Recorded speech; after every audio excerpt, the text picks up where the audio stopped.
Hi everyone! Welcome back to Bona's Kitchen. Today, we will make Suman Moron. Suman Moron is a Visayan delicacy made of glutinous rice flour, cooked in coconut milk, and mixed with cocoa powder. Are you ready? Let's get cooking!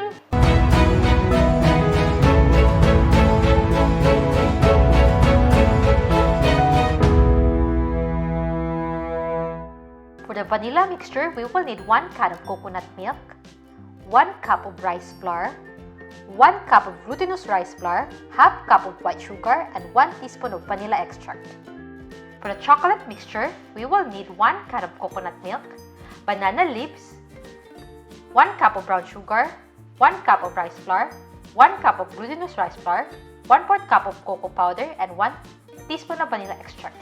You can also check the full list of ingredients in the description below. In a pan over medium heat, add the rice flour, glutinous rice flour,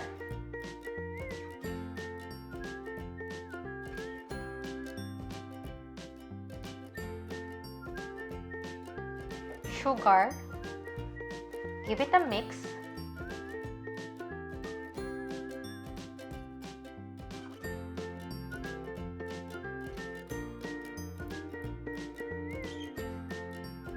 add the coconut milk,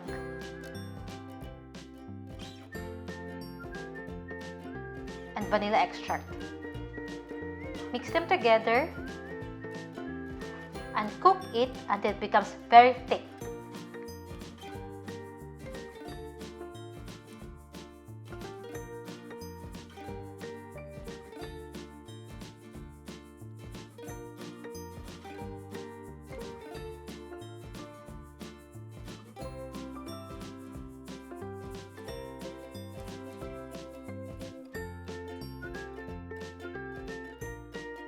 After cooking, transfer it into a plate and let it cool. Now, we're gonna cook the chocolate mixture. In a pan over medium heat, add the rice flour, glutinous rice flour, brown sugar, mix them together,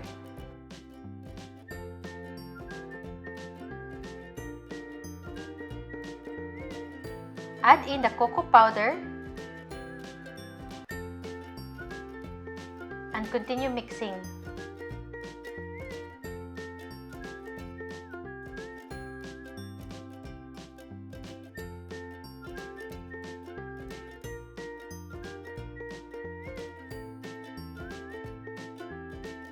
Add the coconut milk,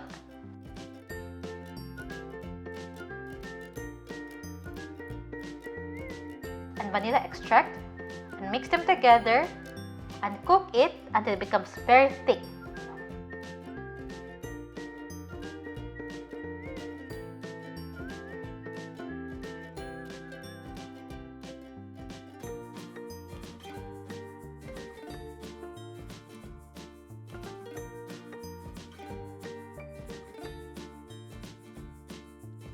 After cooking, set this aside to cool.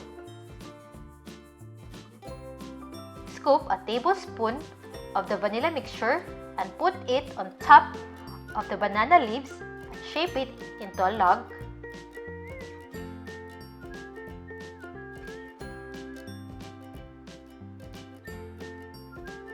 And scoop a tablespoon of the chocolate mixture and shape it into a log as well. Then, braid them together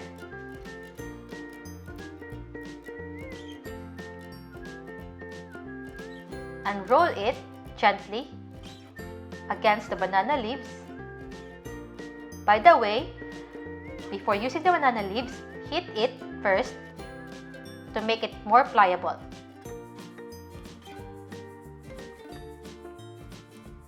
Now, roll the banana leaves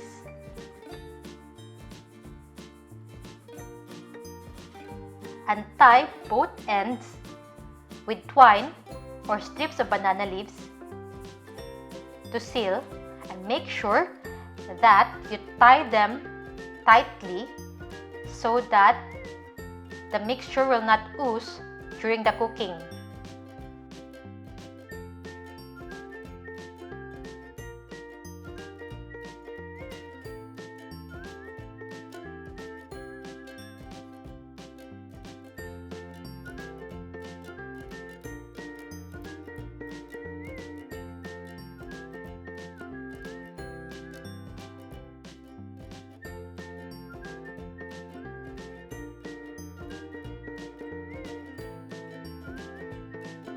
Cut the excess banana leaves on the edges.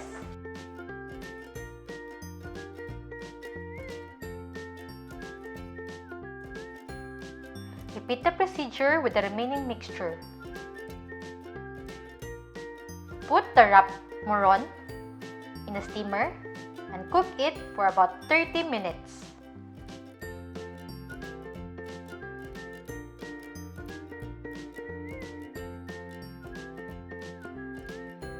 After cooking, let it cool a bit before serving.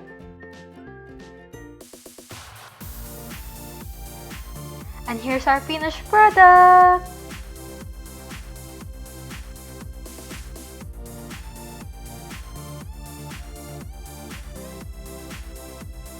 Moron is so good and is best served with hot coffee or hot chocolate.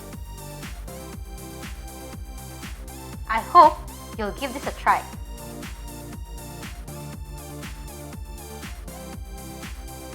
Please don't forget to hit the like, subscribe, and hit the bell. Thank you for watching and see you in the next video. Bye!